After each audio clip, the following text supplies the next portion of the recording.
Hey gang, Brandon Man here, and I just want to talk to you a little bit about gardening and how it relates to building a business or growing a team of an organization of people that want to accomplish a goal. And as you can see, growing a tomato and gardening are important for my family to accomplish the goal of healthy eating and organic foods. And I've had a good time enjoying working in the garden this summer. As many of you know, I've been having a blast making videos and all kinds of things. But in specific, growing a good tomato, if that being the goal, is kind of like building a business, growing an organization to accomplish the main goal, the vision. And let me explain a little bit. Here's a couple of nice yellow,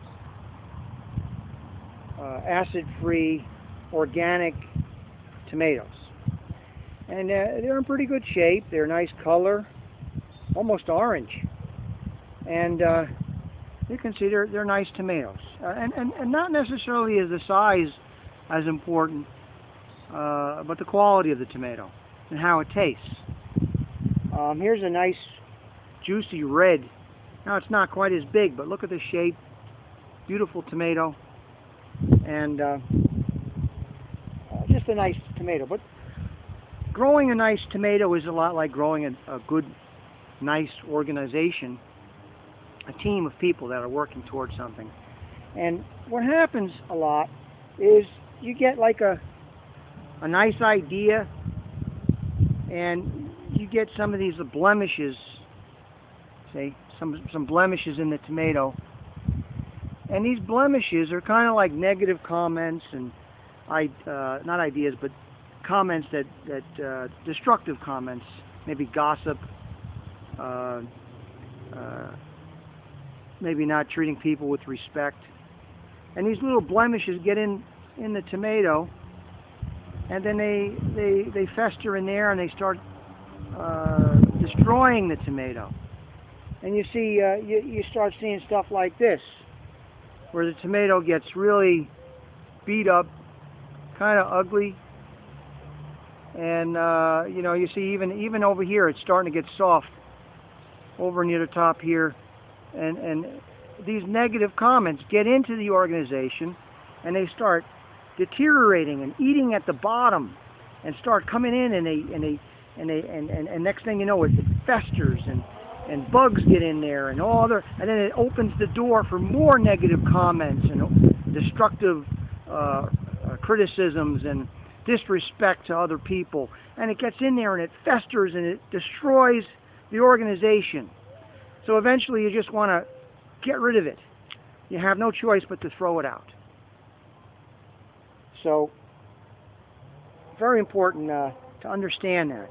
We want to treat people with respect, and we want to have the organization grow into a nice tomato. The best thing to do with a tomato like this, cut the blemish off and eat it. Get rid of the negative, and it's a good tomato again. Tasty. So anyway, God bless you. I hope that helps. And I also want to make another point is you cannot help an organization by criticizing it.